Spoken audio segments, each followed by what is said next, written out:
didukung oleh banyak pihak, akan ada cara tunai ya dari Lions Club ke Jakarta Monas, lalu kalau boleh juga disiarkan lagi oleh teman-teman media bahwa tidak hanya sekedar performing activity atau performing art, tapi besoknya lagi jauh dari itu.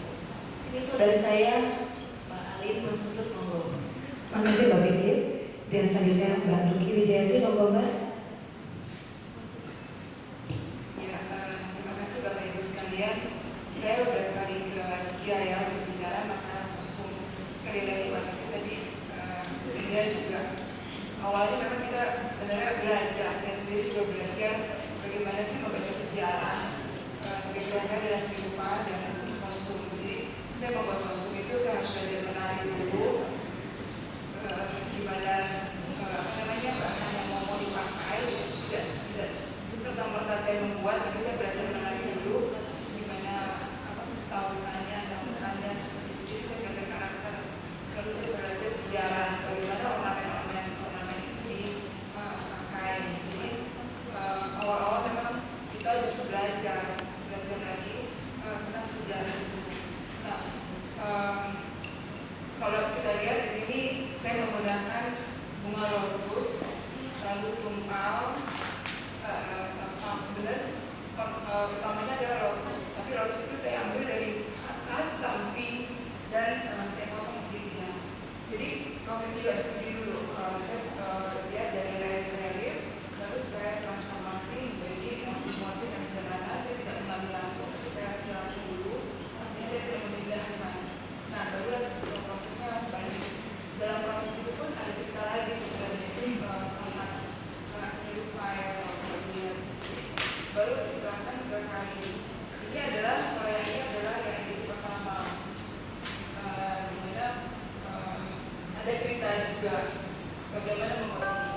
Lalu ada yang nanti digunakan kedua, ada edisi yang kedua.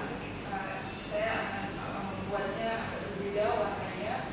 Jadi nanti ketiga ada lagi. Jadi artinya dalam kostum pun ada ceritanya. Tidak melulu hanya sekedar membuat. Nah, untuk para tokoh-tokohnya saya membuat berbeda sesuai dengan karakternya. Jadi ketika tadi kalau kita lihat ada penari ya, tapi semua tidak sama. Justru saya menggunakan kesamaan itu semua karena semua pribadi punya karakter masing-masing. Dan saya membuat kain karena saya mempelajari anatomi itu. Yang menariknya itu kan berbeda, tidak sama semua. Saya juga surprise, artinya yang memerankan pun bukan penari yang cantik dan tidak standar, tapi sangat manusiawi. Ada yang sudah tua, ada yang ubanan seperti itu. Jadi sangat senang gitu ya bekerja dengan orang-orang yang natural. Nah, makanya kenapa kostum saya tidak buat sama, semua tidak harus sama. Justru perbedaan itulah yang sangat menarik. Seperti itu. Lalu ada pertimbangan lighting ketika kostum dipakai di panggung. Lalu kenapa saya buat agak besar? Karena saya membutuhkan jarak berapa meter antara panggung dengan audiens. Jadi ada pertimbangan kalau dilihat sekarang dari dekat mungkin besar, tapi ketika di panggung akan terlihat nuansanya. Nah, hal-hal itu yang saya pertimbangkan. Demikian juga waktu desain awal dengan aksesoris, di mana ketika memakai aksesoris juga masuk. Jadi warna-warna itu juga ada pertimbangannya sehingga tidak balapan, tidak beradu, tapi justru saling berselisih. Mungkin itu saja. Terima kasih. Baik, Mbak Luki, terima kasih. Kita akan saksikan satu video dari Ibu Lidi Setiawati. Beliau juga penggagas dan penasehat ya. Silakan Mas. Saya Lidi Setiawati, pendidikannya arkeologi, tapi hobinya menari. Oleh karena itu saya terlibat dalam produksi Lotus yang ada di sini. Baik, saya di dalam acara ini lebih dilibatkan dalam rangka seminarnya sebetulnya ya. Dirjen Kebudayaan, beliau juga arkeolog dan mohon maaf beliau tidak bisa hadir karena harus mengajar di UI. Pada pementasan sebelumnya tahun 2014 beliau masih tampil Saat ini usia beliau kalau tidak salah 78 atau 79 ya. Jadi pada saat berusia 75 beliau masih hadir untuk menari pada pertunjukan Ratu Sima. Dan Bu Edi juga adalah sebagai seorang penasehat pada pengentasan ini untuk bidang kesejarahan dan arkeologinya. Jadi jangan sampai Anda lewatkan untuk menonton acara pengentasan Ratu Sima dan mohon disebarluaskan juga. Sekarang kita akan beralih ke Mas Putut Budi Santoso. Beliau adalah penggagas, koreografi juga, pontang panting ya Mas ya. Dan itu kita akan bertanya-tanya, kenapa Mas Putut pilihnya Ratu Sima, bukan ratu-ratu yang lain atau raja-raja yang lain? Sementara banyak dari kita semua yang justru tidak pernah mengenal Ratu Sima, ya enggak? Padahal Ratu Sima itu adalah seorang perempuan yang luar biasa. Silakan Mas. Terima kasih. Assalamualaikum warahmatullahi wabarakatuh. Langsung saja supaya tidak waktunya ya, supaya bisa mungkin kita sharing. Gagasan mengenai pertunjukan ini atau tema ini sebenarnya sudah jauh dari mulai 2013 kita mulai observasi, kita mulai penelitian baik dari studi pustaka sampai ke lokasi, kita juga ke tokoh-tokoh, kita mencari sebanyak mungkin informasi tokoh apa yang bisa diangkat sebenarnya. Saya merinding bicara ini. Jadi tokoh apa yang bisa diangkat dalam kondisi situasi sosial masyarakat Indonesia saat ini pada masa itu dan sampai sekarang. Kita mencari tokoh apa yang bisa diangkat yang bisa boleh dibilang memberi inspirasi atau mempunyai nilai yang mungkin bisa diteladani seperti Ibu Edi tadi sampaikan bahwa acara ini sebenarnya adalah salah satunya adalah untuk ada nilai suri tauladan. Jadi situ yang benar-benar tidak serta merta langsung Ratu Sima. Pada saat itu kita membuat list. Ada awalnya Tribuana Tunggadewi, ada Gendedes, ada ratu yang dari Sultana dari Aceh, ada dari banyak sekali kita list. Akhirnya kita menemukan, karena pada saat SD saya pernah belajar atau membaca buku sejarah yang ditulis pada saat itu Profesor Dr. Nugroho Noto Susanto. Saya mempelajari di situ ada kalau mata Hindu, mata Islam dan lain itu ada satu kerajaan Kalingga. Nah, ketika membaca itu saya berkomunikasi dengan Ibu Edi dan dengan pakar-pakar yang lain. Oh iya, bahwa di sini memang cerita tentang Ratu Sima itu sangat sedikit sekali literaturnya. Yang kita dapat di sini hanya dari buku sejarah itu pun dari buku sejarah itu dikutip dari catatan berita Cina di situ. Jadi sedikit sekali bahwa di situ dari buku itu dikatakan bahwa Kalingga di abad sekian, di abad 6,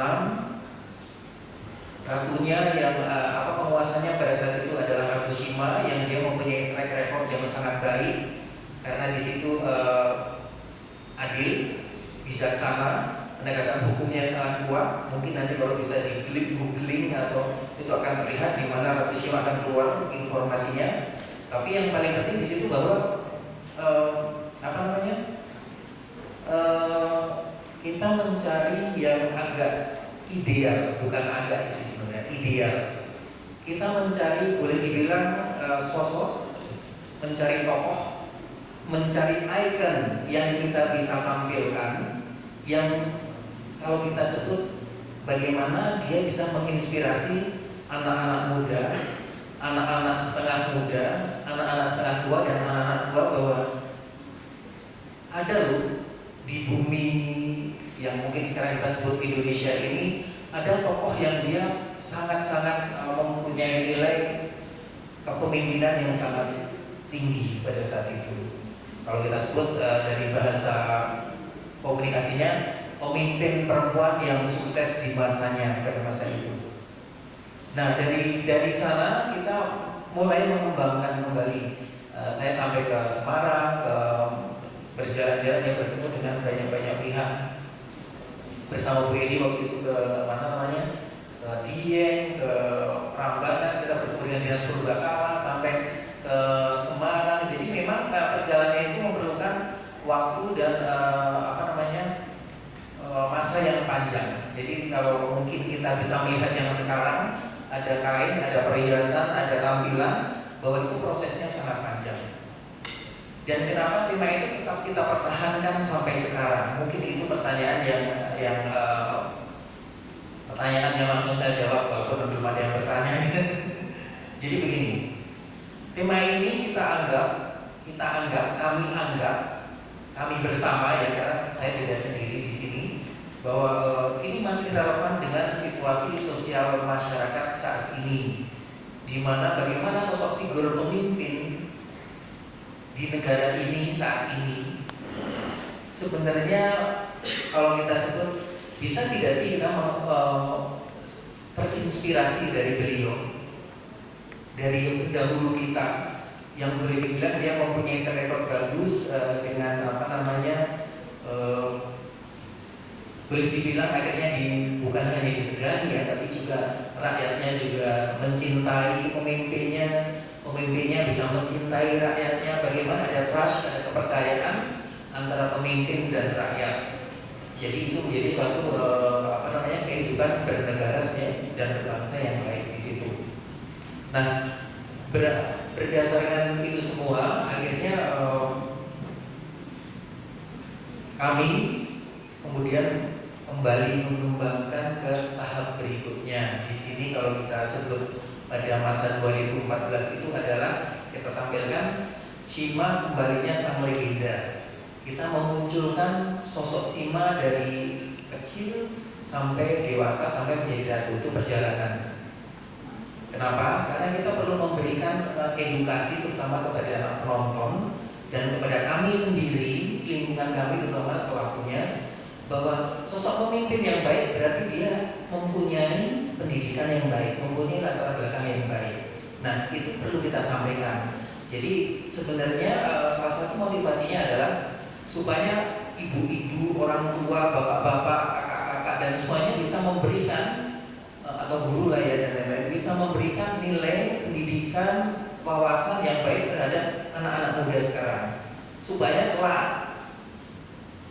generasi yang sekarang ini bisa menjadi pemimpin-pemimpin yang baik, yang boleh dibilang motivasinya di sana. Jadi itu salah satu sebenarnya tujuan, kalau kita sebut akhirnya kemarin ada namanya pendidikan karakter, salah satunya yang kita sebut di situ. Jadi motivasi di ujungnya adalah sebenarnya kalau kita bisa mempertahankan tema ini, kita bisa bersama-sama, terutama mengajak teman-teman media dan teman-teman yang lain, terutama yang bersama-sama mengangkat suatu isu, suatu tema yang memang dia relevan, bukan hanya sosial masyarakatan, tetapi juga terhadap nilai pendidikan, motivasi, dan itu kompleks sebenarnya. Dan tentu saja kreativitas, karena di sini teman-teman di sini sebenarnya ahli-ahli di bidangnya, ya ada arkeolog, sejarawan, ada seni rupa, ada dan banyak lagi nanti itu bergabung menjadi satu untuk memberikan kontribusi terhadap program ini. Mungkin jangan terlalu panjang nanti bosan. Jadi kalau misalnya nanti ada dilanjutkan mungkin bisa pada sesi berikutnya. Silakan. Terima kasih Mas Putu. Dan yang terakhir kita melihat kepada Ibu Susi Marsita. Beliau adalah Presiden Lions Club Jakarta Monas Kalingga. Bahkan sampai mengirimkan kata Kalingga ya Bu ya. Kami bersinergi dengan Lions Club Jakarta Monas Kalingga ini untuk menyelenggarakan acara ini. Monggo Ibu. Terima kasih. Assalamualaikum warahmatullahi wabarakatuh. Selamat siang menjelang sore. Jadi pertama-tama saya ucapkan terima kasih atas sambutan yang sangat luar biasa.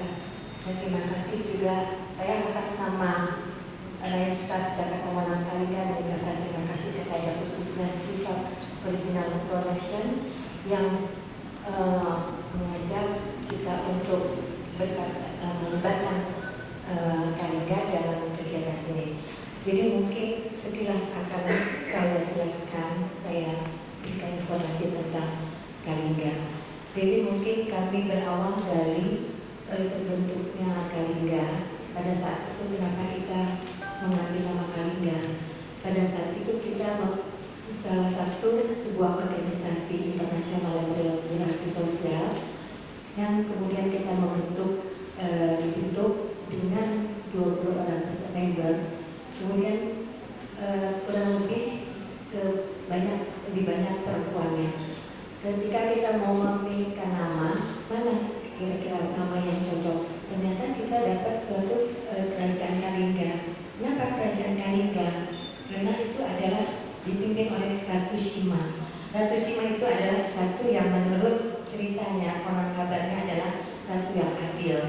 kemudian Ratu yang sangat bijaksana.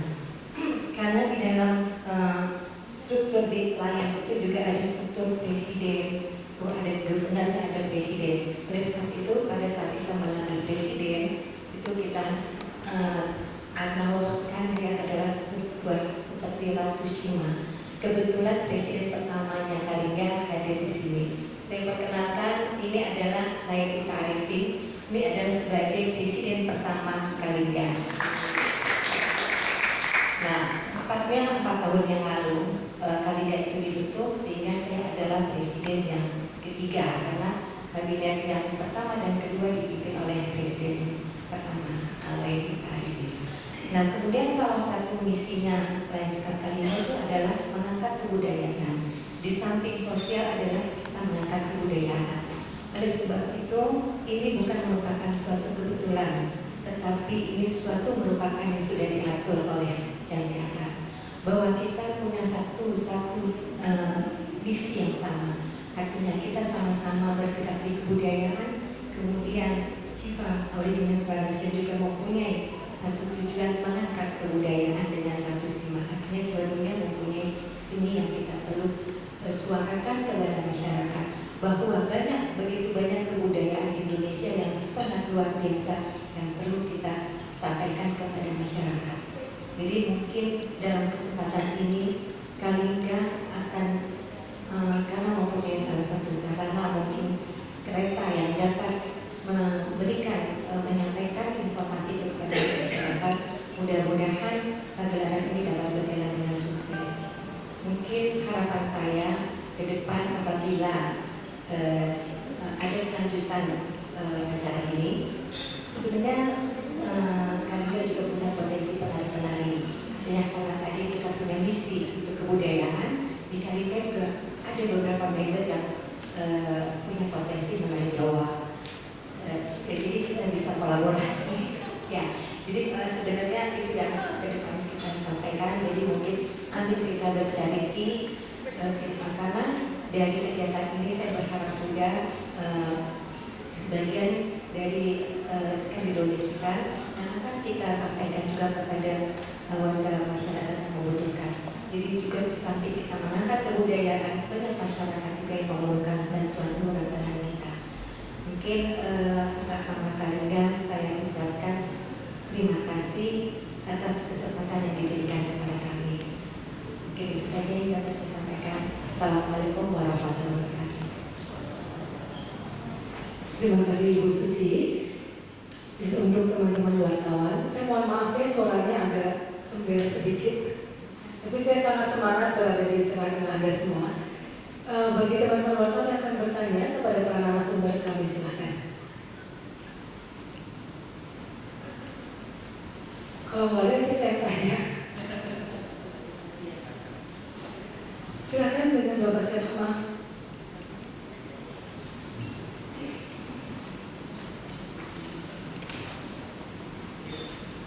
Assalamualaikum warahmatullahi wabarakatuh. Saya Sutrisno dari Kira-Kira Anam Samingan. Tapi orang Jawa. Dan kebetulan saya itu dari Jepara. Jepara itu kan tempatnya Kalinga. Waktu SD itu pernah belajar sejarah tentang Ratu Shima. Ya, karena kejujuran dan keadilan itu. Yang pertanyaan pertama ke Mbak Vivi ini sebagai pemeran utama ini, seberapa jauh Mbak Vivi ini menyelami mengerti tentang Ratu Shima itu bisa dipaparkan. Terus yang kedua ini nggak tahu siapa yang jawab ini. Berapa sih target penonton yang diinginkan, kemudian ini kan mau didonasikan sebagian untuk didonasikan. Berapa kira-kira penjual dari pemasukan dari penjualan tiket yang dihasilkan dan berapa sih yang nanti akan didonasikan? Terima kasih. Assalamualaikum warahmatullahi wabarakatuh.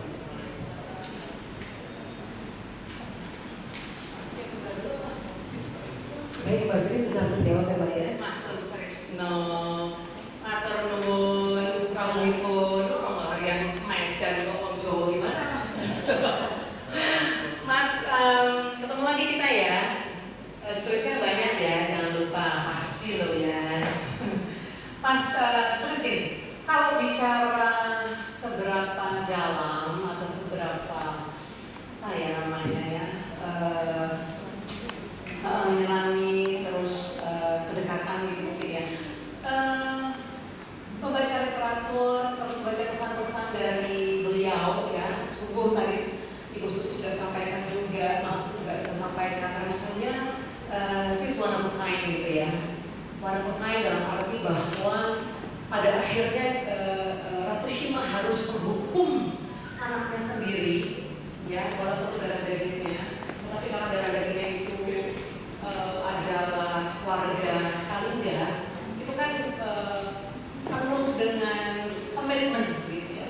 Jadi pelajaran-pelajaran apa atau seberapa yang kami semua performer resapi tentu adalah Pak Sutradara memberi pesan yang sangat dalam, karena setiap latihan diingatkan lagi, di suasananya dibangkitkan lagi. Jadi sebenarnya nggak saya aja sih Mas Sutrisno, jadi semuanya dari peran yang mungkin bukan peran kecil ya, perannya kan semua berperan lah, semua memberi arti.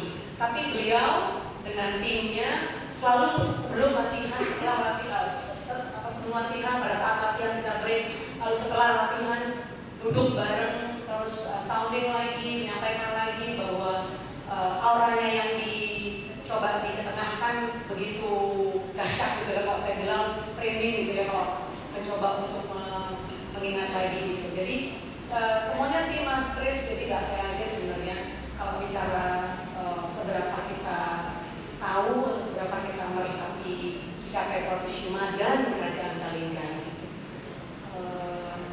Banyak sih, tapi nanti sneak peek, nanti dikasih tahu gitu kan. Nanti aja. Monggo. Ya, untuk tiket langsung ke Mbak Susi aja Mbak Susi ya. Mau didonasikan berapa persen, targetnya berapa? Jadi memang kemarin bahwa yang akan didonasikan adalah sebesar 15% dari penjualan 20 ya 15% dari penjualan. Nah, dalam memang kita setelah kita dari kemarin menyampaikan di media massa, kelihatannya memang ada pergerakan ya, pergerakan mudah-mudahan sampai akhir harinya itu terus terus meningkat gitu ya, karena kita juga kepada semua pihak kita juga enggak ini ayo dong, ini perjalanan kebudayaan harus kita gali, mari kita bersama-sama rapatkan barisan untuk kita saksikan yang pagelaran kebudayaan yang merupakan storytellernya banyak gitu ya. Jadi ceritanya itu suatu ratu yang adil dan jujur gitu, yang mungkin di saat sekarang diperlukan gitu ya. Jadi kita selalu menyuarakan itu. Jadi mudah-mudahan pada hari-hari sesuai dengan apa yang kita targetkan dari awal. Kita akan tampil selama 2 hari ya Mbak Susi ya. Targetnya berapa penonton Mbak biar mereka jelas juga? Sebentar.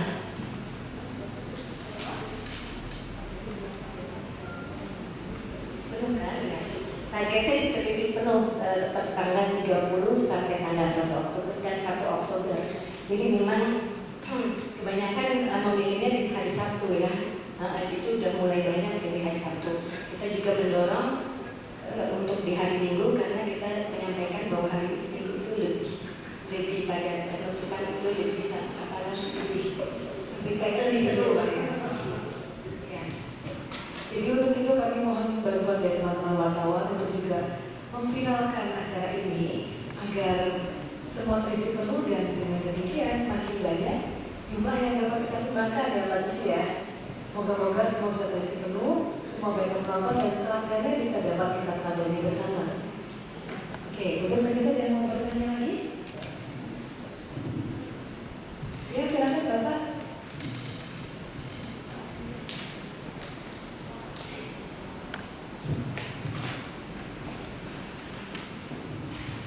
Selamat siang, saya Wahyu dari Femina Group. Saya ingin tahu dari penjelasannya Pak Vivit, bahwa ini tidak sekedar pertunjukan tari, tapi ada message yang lain, ada kisah, ada cerita di busananya, ada cerita di aksesorisnya. Nah, pertanyaannya adalah bagaimana Anda menyampaikan message itu ke penonton, ke masyarakat.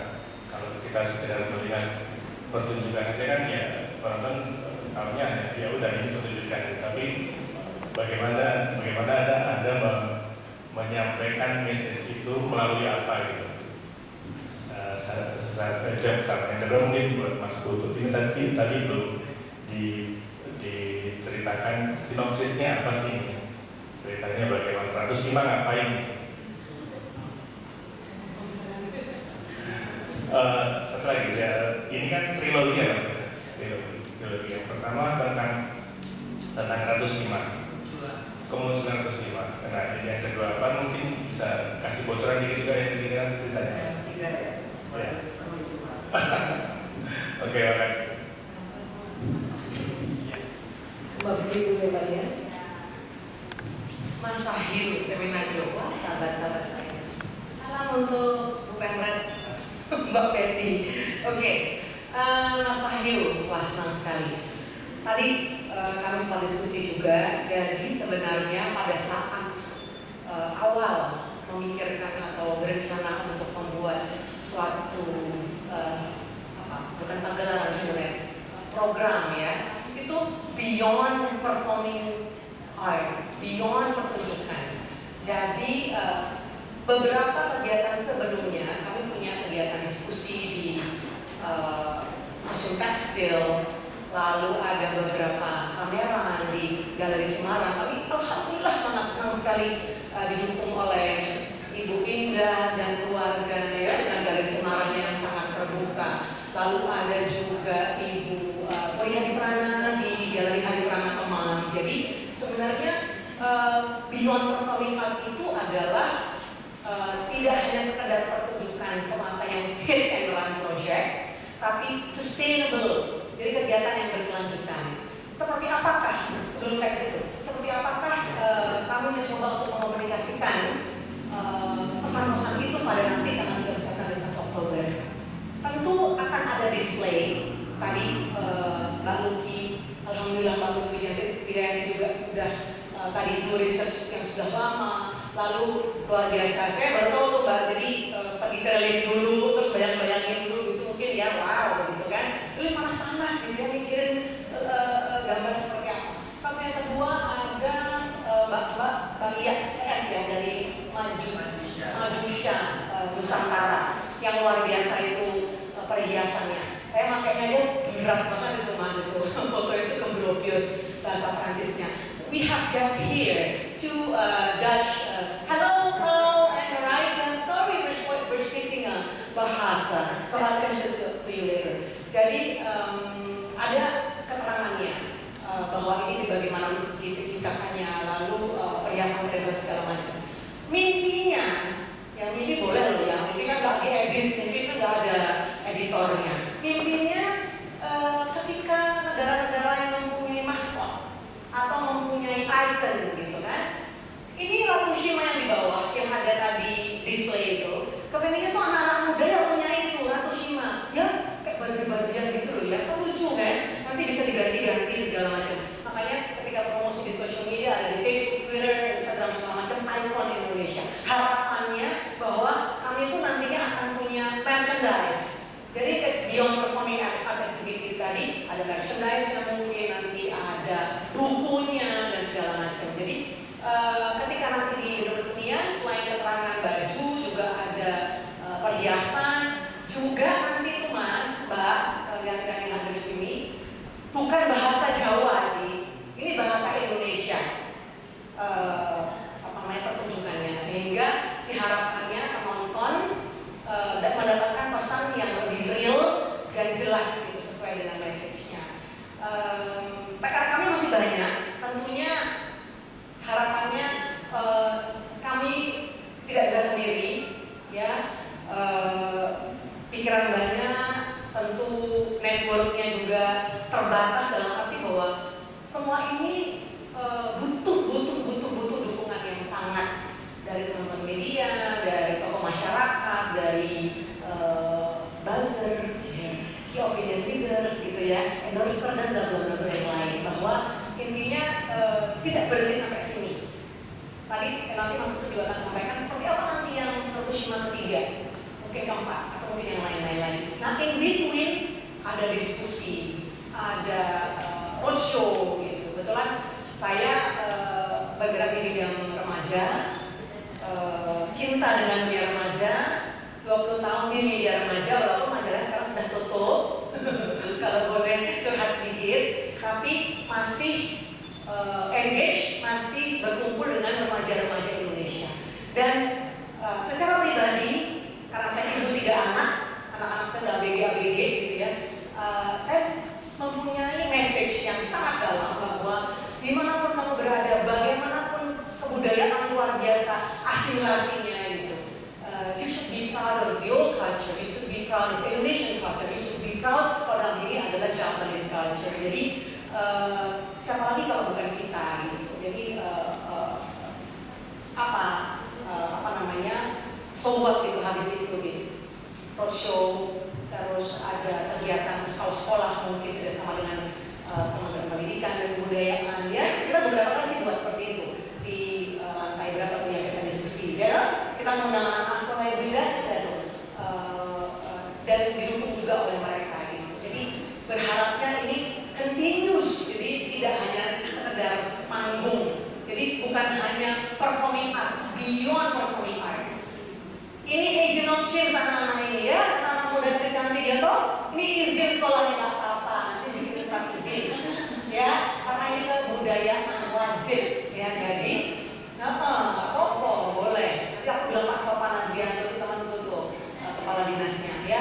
Jadi maksudnya adalah anak-anak ini adalah amplifier ya toh, dia tolaknya ya kan. Kalau kita mungkin 50s, 60s selesai habis itu, berapa kontraknya selesai di dunia yang fana ini gitu. Tapi anak-anak kan masih punya jangka panjang gitu, harus bangga. Boleh yang pop-pop yang lain boleh, tapi I-pop itu yang penting gitu. Maksudnya ya, jadi PR ya buat dia, jangan lupa buzz ya, mention, hashtag gitu, jangan lupa, itu harus wajib. Itu mungkin Mas Wahyu. Jadi PR kita masih banyak, tak mungkin akan berjalan sendiri. Tapi mohon memang ini integrasi dari semua pihak. Mungkin gitu. Langsung Mas Putu ya. Terima kasih Mas Wahyu. Akhirnya pertama tadi sinopsis ya. Kalau sinopsis itu kita punya sebenarnya satu sinopsis yang bisa untuk trilogi semuanya. Jadi kalau mungkin saya bacakan, mungkin kalau tidak salah di mana itu ada ya, gitu ya. Jadi di sini sebenarnya sinopsisnya itu pesan.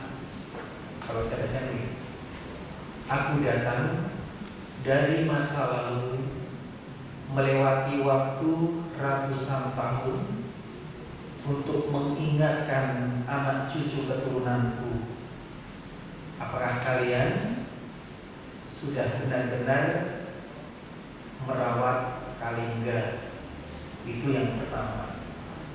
Yang kedua, yang sekarang sama tetap. Aku datang dari melewati waktu ratusan tahun untuk merengkuh hati, sekarang merengkuh hati anak cucu keturunanku, supaya kalian lupa sedikitnya, selalu ingat akan tanggung jawab terhadap warisan leluhurmu. Jadi benang merahnya sebetulnya sama. Pertama adalah ketika saya merinding, sebenarnya kalau baca ini terus merinding karena ini kayaknya wangsip dari atas tuh jatuh langsung. Jadi itu merinding pertama adalah merawat Kalingga, identifikasi Kalingga adalah zaman dulu, leluhur, turun leluhur. Apakah sudah merawat apa yang ada sekarang ini? Merawat tanda kutip sebenarnya. Yang kedua, merengkuh. Karena apa? Kok kalian nggak merawat nih sebenarnya? gimana caranya aku supaya bisa merengkuh kalian nih anak cucu keturunanku? Sebenarnya begitu. Ayo kalian aku rengkuh, sini touch. Jadi lebih kepada menyentuh sebenarnya. Kalau dulu mengingatkan, sekarang kita mencoba untuk menyentuh. Nah itu kalau dari sinopsisnya. Jadi memang masih tetap bahwa kalau kita melihat dulu bapak saya, mungkin leluhur saya, dulu mereka melakukan tirakat, puasa. Kalau orang zaman dulu sakti-sakti, mereka melakukan topo, bertapa dan lain-lain. Tujuannya apa? Supaya anak keturunanku mulyo. Tahu ya Pak, Mas mulyo, sejahtera, selamat dunia. Supaya anak keturunanku selamat dunia dan akhirat, bisa berjaya. Itu leluhur kita. Tidak ada orang tua yang mendoakan anak cucunya itu jelek-jelek, tidak ada. Nah, itu sebenarnya pesan yang ingin kita sampaikan, bahwa apa yang kita lakukan saat ini di dunia ini, semua orang itu sebenarnya buah dari doa leluhur kita. Itu turun terus begitu. Jadi sebenarnya ya kadang kalau Presiden Soekarno kata jas merah, jangan lupa sejarah, jangan lupa dari mana kita berasal sebenarnya, dari mana kita berasal. Itu saja. Nah, cukup ya Mas ya untuk sinopsisnya. Tidak perlu bisa ceritanya adegan ini, adegan itu tidak perlu, tapi pesan yang memang ingin kita sampaikan secara lebih komprehensif. Nah, kalau bocoran Mas, yang SIMA pertama 2014 itu kita menampilkan, tadi saya sampaikan dari muda, kita memberi latar belakang seorang calon pemimpin akhirnya menjadi pemimpin, latar belakang yang baik, bagaimana tentang edukasi, keluarga dan lain-lain, memberi background sebenarnya. Yang sekarang kita terpusat kepada drama tari Ratu Sima. Jadi pada saat Sima menjadi ratu, menjadi pemimpin. Makanya kalau kita lihat mungkin di YouTube atau mungkin di beberapa media yang kita unggah, itu ada pemimpin yang sukses di masanya, pemimpin yang sukses di masanya, pemimpin yang sukses di masanya. Itu terus kita ini loh, bahwa bagaimana Ratu Sima dia memimpin suatu wilayah, suatu kerajaan. Bagaimana dia memutuskan, bagaimana bahwa di antara kegalauan, kebimbangan yang kalau zaman sekarang kan, kalau dulu kita kenal namanya KKN, nepotisme, kolusi dan lain-lainnya. Bagaimana di masa itu tidak ada. Nah kita ingin memberikan gambaran pada drama tari ini, itu gimana si pemimpin ini, si Ratu Sima itu benar-benar membabat habis yang namanya KKN, nepotisme, kolusi dan segala macam, korupsi, sogok, menyogok dan lain-lain itu dihilangkan. Tapi tentu saja dengan adegan dialog-dialog tadi sudah disampaikan Mbak Vivi dengan bahasa Indonesia. Jadi langsung memang sebenarnya salah satunya adalah refleksi dari dulu ada pemimpin yang baik. Nah sekarang ada gerakan-gerakan yang baik. Tapi kita perlu menyuarakan, kita perlu sebenarnya memberikan, mungkin kalau kita lihat ya kalau di media sekarang ini agak sedikit melebar sedikit. Yang mungkin mas-mas, apalagi mas dan mbak ini kalau di media tahu pemberitaan seperti apa di media saat ini, ya. Nah sebenarnya ini ada kita sebenarnya sedikit kalau kita sebut melawan arus juga tidak sih sebenarnya. Tapi kita lebih pada memberi wacana juga bukan, tapi memberi penegasan sebenarnya, penegasan bahwa ayo kita bisa kok sebenarnya, karena ada contohnya. Kita ada contohnya, kita bisa mencontoh atau mengidolakan salah satunya, mengidolakan si tokoh yang kita angkat bersama ini. Masih ada mas yang kurang? Yang ketiga, waduh. Nah mungkin yang ketiga itu kita sudah sounding di beberapa tahun lalu sebenarnya, bahwa terakhir kita akan tadinya pertunjukan ininya di Candi Dieng, tetapi karena ketika kita berkomunikasi dengan pihak beberapa setempat bahwa Dieng itu kadang erupsi tidak stabil, termasuk sekarang akhirnya gunung Batur atau Gunung Agung mulai dan lain-lain ya. Nah akhirnya kami berkomunikasi dengan pihak namanya Jababeka yang mengelola wilayah Solo, Semarang, Jogja Semarang. Dan ada wilayah satu lagi yang mereka memegang 3 candi. Itu ada Borobudur, Prambanan, sama Gunung Somo. Itu ada. Nah, akhirnya ketika kita melihat layout, ketika kita mencoba mendalami, akhirnya saya melihat Gunung Somo paling tepat. Itu untuk yang ketiga, trilogi yang terakhir. Karena apa? Kalau nanti yang di Sima kedua ini nanti di Kesian itu adalah akan muncul tokoh Sima bukan hanya satu. Tokoh Simanya tidak hanya satu, tapi ini bocoran ya. Jadi nanti di pertunjukan nanti tokoh Simanya bukan cuma satu, tiba-tiba bisa muncul 2, tiba-tiba 3. Nanti di Candi Boko kita mungkin tokoh Simanya bisa 9 atau bisa 20, bisa berapa yang kita munculkan. Karena apa? Kita memberi pesan bahwa siapapun sebenarnya kalau kita bisa mencontoh, meneladani sosok yang baik itu bisa kita sebenarnya. Tapi kadang-kadang ada yang begini, kok banyak amat loh. Siapapun bisa menjadi sosok itu, tapi karakternya bukan menjadi Simanya ya maksudnya. Tapi bahwa karakternya, kepribadiannya yang dia contohkan saat menjadi pemimpin, dalam tanda kutip bukan hanya untuk menjadi presiden mungkin ya. Mungkin pemimpin di rumah sebagai ibu rumah tangga, sebagai ibu RT, sebagai ibu RW, sebagai dan seterusnya, itu bisa mencontoh di situ. Dan nanti akan yaitu Simanya akan berlipat-lipat mas. Jadi kalau kita sebut pasti dialognya dan garapannya juga akan lebih complicated nanti. Tapi saya harap bahwa dari message atau pesan yang kami sampaikan itu naik bukan turun. Jadi terus naik. Jadi kalau nanti kita lihat Simanya bukan hanya satu. Kalau kemarin Simanya cuma satu yang dulu. Kalau sekarang Simanya lebih dari satu. Besok Simanya lebih lagi. Mungkin nanti kita satu Indonesia kita simakan semua lebih bisa juga. Itu message-nya itu supaya apa? Bagaimana? Ya, semua pada waktunya. Oke, itu saja kalau tadi pertanyaan dari Mas Wahyu. Cukup Mas? Mas Wahyu kalau belum puas nanti jawabin aja Mas. Cari bocoran ya Mas ya. Masih ada lagi teman-teman yang mau bertanya? Oke, Mas Putu sejauh ini persiapan para penari dan semuanya sudah sejauh apa Mas?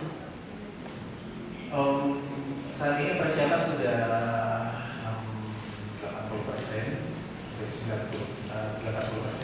Sebenarnya karena ini salah satunya adalah kita tidak dari nol, dalam arti bukan memulai dari nol. Kalau dulu kan 2013 kita dari nol, riset dan lain-lainnya.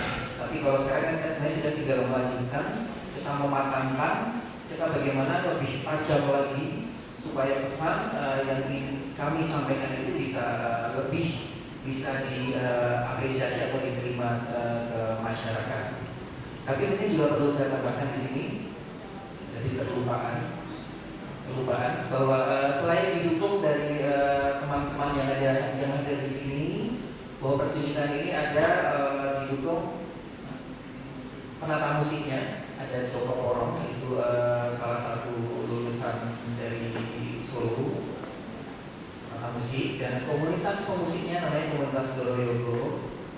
Terus perhiasan itu dibuat khusus oleh Manjusha Nusantara dan pada busana oleh kayaknya oleh Mbak Luki. Mungkin saya sedikit kasih gambaran, misalnya ketika embrio itu.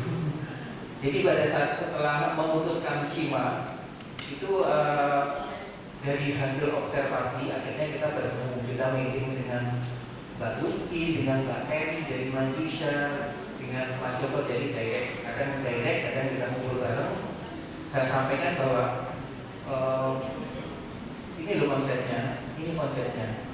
konsumen Sima ada kesediaan, berarti itu ada warna-warna apa Mbak waktu itu, warna batu, warna tanah, warna lumut, iya, warna logam. Jadi itu yang prosesnya ya.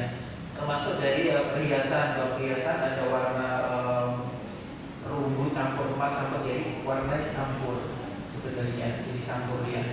Jadi dibuat khususnya. Terus dari aplikasi motif itu masing-masing setelah kita sepakati basic motifnya apa, dengan warnanya apa, jadi masing-masing mengembangkan sendiri-sendiri, membuat sendiri-sendiri.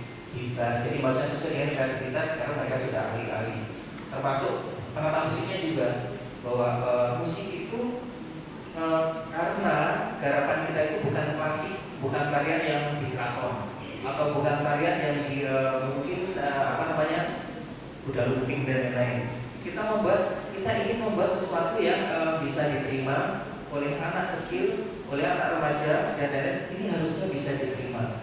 Mungkin kalau orang sekarang udah mungkin agak nge-pop ya, agak sedikit nge-pop. Kalau mungkin dari musiknya mungkin agak sedikit ada biolanya, ada apa kentung, ada lain-lain, ada gamelannya. Jadi memang dibuat sedemikian rupa, dinamis. Tapi juga ada satu pesan yang saya sampaikan ke penata musik sebelum mengeksplor musiknya.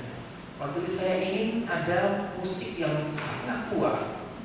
Sangat tua itu di awang-awang. Jogja, Solo sudah biasa. Di awang-awang itu adalah area-area teduh yang musiknya lebih lambat, instrumennya lebih gitu. Akhirnya ketemu ada di bagian musik. Terus saya juga minta ada bagian yang harus masuk vokal Banyuwangi. Ada orang Banyuwangi sini? Ya, harus ada masuk vokal Banyuwangi. Karena vokal Banyuwangi itu ada sesuatu yang dia itu, kalau saya anggap Banyuwangi sama Bali ya. Banyuwangi, Bali sama Ronggeng Ciamis itu hampir mirip vokalnya. Jadi ada vokal yang dia itu meliuk-liuk, dia itu walaupun musiknya dia memberi nuansa yang kalau kita sebut magis ya magis. Dan tapi kita pilih kemarin itu Banyuwangi karena memang sepertinya cocok karena domisili penata musik saat ini di Surabaya. Jadi ada hal-hal pemilihan background untuk musik dan kreativitas lain. Kreatif lain itu sudah kita perhitungkan supaya pada saat nanti ketemu di panggung itu sudah tidak nyocokin. Kalau kita sebutkan loh kok nggak nyambung antara perhiasan dan kain, antara musik dan tapi pada saat di panggung itu langsung melihat jadi satu. Itu proses kreatifnya sampai ke sana setelah dari basic yang riset melalui banyak sekali ngulik ya kalau disebut musik ngulik. Nah itu mungkin saya kembalikan dulu ke Mbak Alim Muhammad. Baik, terima kasih Mas Putut. Kalau sudah tidak ada yang bertanya, Pak masih ada? Cukup ya, nanti bisa jawab langsung ke Mas Putut aja ya. Secara detail nanti akan membocorkan secara sedikit-sedikit ya Mas ya. Dan teman-teman wartawan jangan lupa untuk membantu kami memberitakan berita gembira akan adanya pementasan Ratu Sima. Oke. Dan sekali lagi mohon Mbak Indah untuk menutup ini karena beliau adalah sebagai host dan luar biasa Mbak Indah itu dari awal sampai akhir terjerumus ya Mas ya pada acara kami. Sebelum saya tutup, kenapa saya juga merasa penting untuk mendukung program Tunjungan Ratu Sima, karena saya lihat di sini juga ada unsur edukasinya, terutama juga dari sisi sejarah, arkeologi, kemudian dari sisi tari, musik, fashion, dan aksesoris. Di sini banyak aspek-aspek estetika yang bisa digali dan dikembangkan, sehingga proses kreativitas ini bisa sampai menuju atau menunjang ekonomi kreatif. Nah itu yang paling penting dari sisi Sima ini, karena Sima kita tidak bicara hanya pertunjukan, jadi banyak komponen-komponen di dalamnya. Nah untuk itu saya juga terima kasih atas dukungan para teman-teman, dan pertunjukan Ratu Sima nanti akan diselenggarakan di Gedung Kesenian yaitu pada tanggal 30 September dan tanggal 1 Oktober. Jadi hanya 2 hari Untuk itu tentu juga mudah-mudahan semua bisa nonton, dan saya juga terima kasih atas dukungan dari Lions Club Kanungga yang memang sepertinya memang sudah diatur. Saya rasa bahwa kita dipertemukan sebelum Ratu Sima dipertunjukkan. Untuk itu terima kasih. Seandainya ada hal-hal yang kurang berkenan dalam acara ini, saya mohon dimaafkan, dan silahkan menikmati refreshment seadanya. Dan untuk itu kalau ada pertanyaan-pertanyaan lagi, silahkan langsung pada Mas Putut atau Mbak Kuki, Mbak Vivit, dan Bu Susi. Terima kasih. Assalamualaikum warahmatullahi wabarakatuh. Dan teman-teman, sebelum saya mempersembahkan sebuah kegiatan yang pagi, saya boleh ya memperkenalkan Mbak Ida Jenur Hadi ini. Beliau itu adalah pakar hak cipta ya Mbak ya, penari juga dan arkeolog. Untuk itu pasti dengan passionnya sangat dalam untuk berkontribusi penuh kepada pementasan